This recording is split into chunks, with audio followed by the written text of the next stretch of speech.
Welcome to the next one of our soundbites looking at the book of Revelation. And today we're picking up part of John's great interlude about the end, the demise of an anti-Christian world order. We're looking at Revelation chapter 17. But let me read it to you.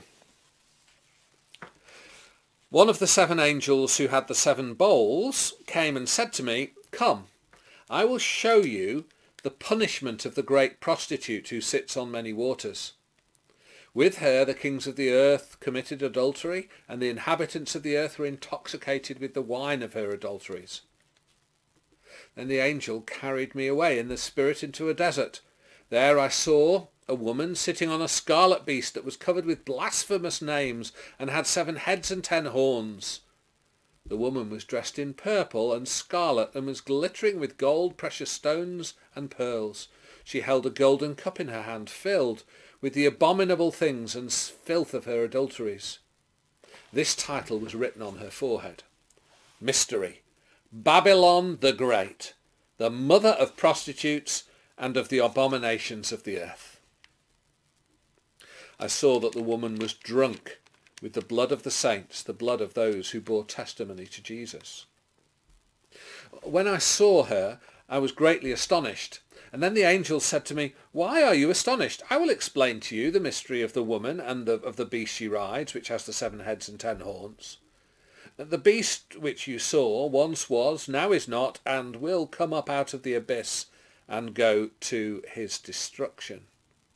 The inhabitants of the earth, whose names have not been written in the book of life from the creation of the world, will be astonished when they see the beast, because he once was, now is not, and yet will come." This calls for a mind of wisdom. The 7 heads are 7 hills on which the woman sits. There are also 7 kings. 5 have fallen, 1 is, and the other has not yet come, but when he does come, he'll remain for a little while. The beast who once was and now is not is an 8th king. He belongs to the 7 and is going to his destruction. The 10 horns you saw are 10 kings who have not yet received a kingdom, but who for 1 hour will receive authority as kings along with the beast. They have one purpose, and will give their power and authority to the beast. They will make war against the Lamb, but the Lamb will overcome them, because he is Lord of lords and King of kings. And with him will be his called, chosen and faithful followers. Then the angel said to me, "The waters you saw where the prostitute sits are the peoples, the multitudes, nations and languages. The beast and the 10 horns you saw will hate the prostitute.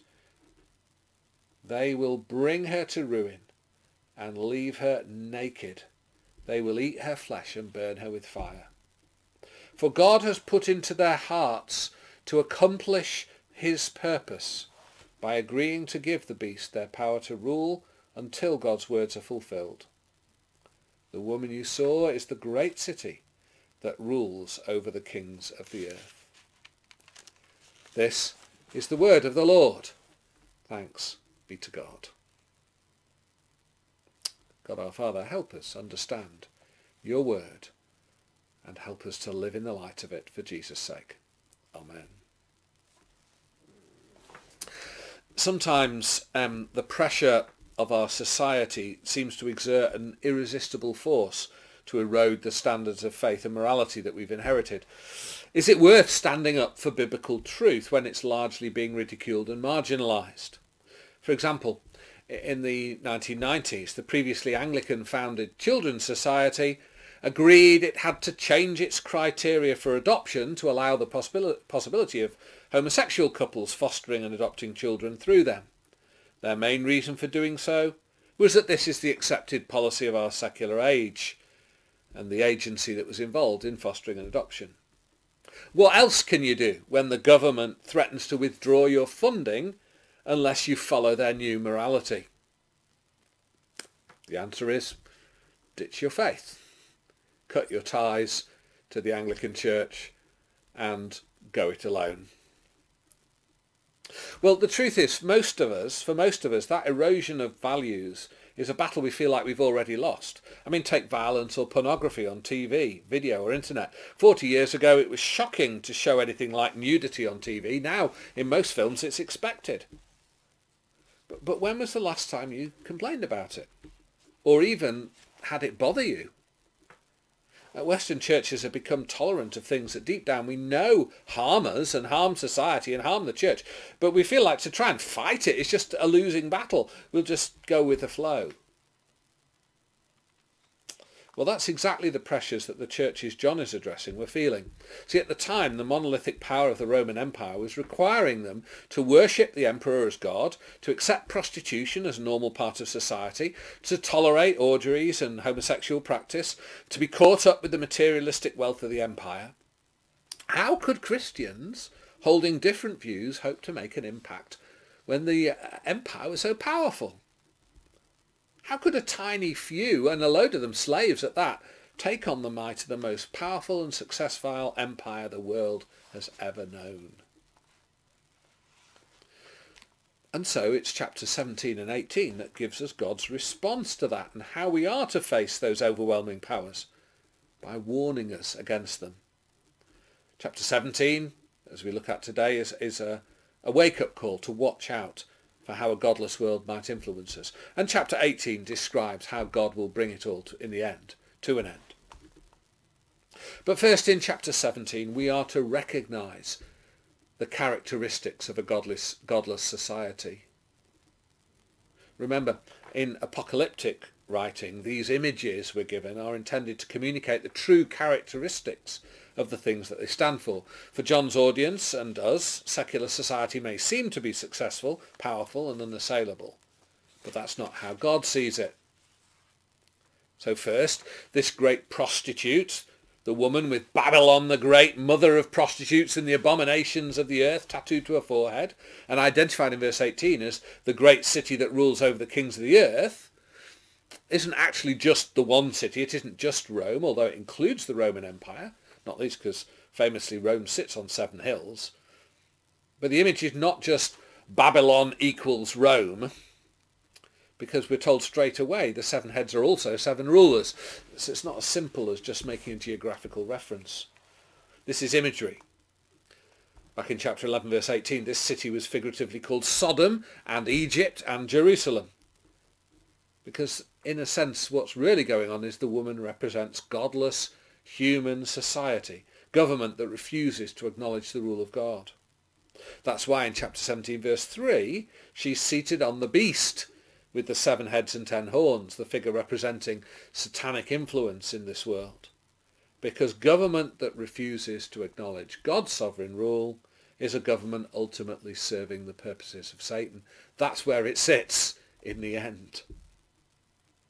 But as usual, while we recognise this principle figuring through the ages, John is giving the picture of the final fulfilment of that history, the point at which godless society reaches its fulfilment prior to the return of Christ. So what are the marks that we're supposed to be wary of as God prepares us for the end?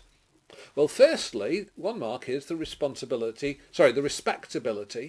of wealth, when money becomes the way you judge people. Verse 4, the woman was dressed in purple and scarlet and was glittering with gold, precious stones and pearls. A godless society is one where wealth buys you power and respectability, and when poverty leaves you marginalised and voiceless. Why is that godless? Because God made all of us in his image. Whether we're wealthy or not, we're to accept each other with joy and respect, value each other's gifts, honour each other's presence. That's the calling of godliness. So when society allows the people with wealth to have more influence over others, it's institutionalising godlessness.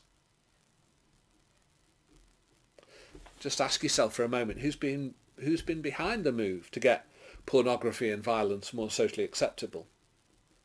Isn't it those in the media who knows that sex sells, so they can make more by pushing the boundaries of what's morally acceptable? What's the catchphrase they use? You can't fetter the freedom of the press. You can't censor things. People should be able to make up their own mind. One Christian I read made the point that the church lost the battle for the minds of society when it allowed society's heroes, the actors and actresses of Hollywood, whose wealth and influence people aspire to, when it allowed their serial marriages and adulteries just to be accepted and not abhorred. When we began to make heroes of people whose lives were immoral, we began to undermine the desire to be godly. So first, when wealth becomes respectable and powerful. Secondly, when immorality is accepted. The acceptability of immorality is the second mark to avoid. Verse 4, she held a golden cup in her hands filled with the abominable things and the filth of her adulteries. A godless society is marked not just by the acceptance of immorality. In this image, adultery is not just referring to sexual immorality, but anything that shows unfaithfulness to God. However, throughout the Bible, it's the acceptance of a sexual immorality that's usually the thermometer of general unfaithfulness to God in other areas. Think about all the fertility cults, the Asherah poles, and the other things, the immoralities of the Old Testament. So let me ask, at what stage will the slide into increasing immorality get so bad you think the church should throw all its weight behind opposing it? The Church of England at the moment is going through issues facing the question of gay marriage, something the Bible clearly condemns, but we're still even just debating it. What's worse is the fact that you never even hear the church publicly saying anything that, like sex outside of marriage, is sinful. See, this city, this Babylon, makes immorality acceptable, in fact, even normative. So issues of the respectability of wealth, the acceptability of immorality. And the third trait to mark is the opposition to committed Christianity. If a godless society is comfortably wealthy and tolerant of immorality, John has shown the one thing that will provoke that society to action is committed Christianity. They won't like Christians. Verse 6, I saw that the woman was drunk with the blood of the saints, those who bore testimony to Jesus. Verse 13, they have one purpose, they will make war against the Lamb. See, Roman society and our society is remarkably tolerant of all sorts of sexual deviances, moral approaches, diverse religions, and yet when it comes to committed Christians, there's violent opposition to them.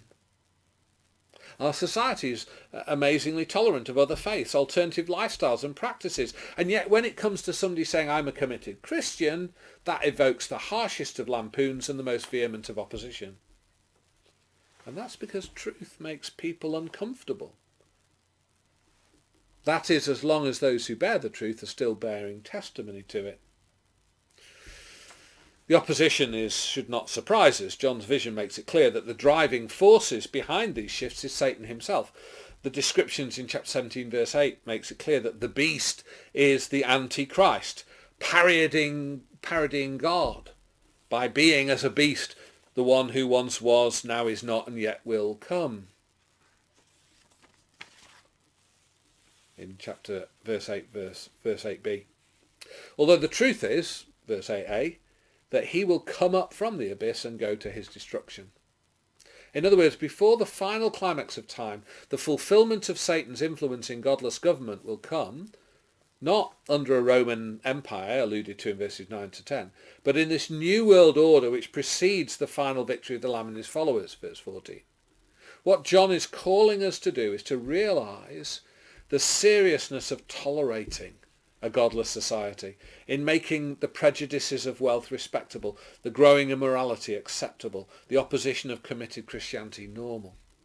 Society is not neutral. There is a battle going on for the hearts and minds of people, all ultimately in God's image. And although final victory is being promised, because ultimately, verse 16, the beast, Satan, hates any form of society, so in the end, Satan himself will fight against that woman, that beast. He'll make the attack on the woman. What Satan first tries to corrupt, he ultimately purposes to destroy. So we're warned to watch out then for the influence of godless powers in our culture, lest they infect us and our church, but also because a confrontation with them is coming. And we need to know where we are going to stand on that day. And that's where John takes us next in chapter 18, but more of that next week. In the meantime, let the words of this hymn encourage you as you stand firm in faith in Jesus. Thanks for listening.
Raise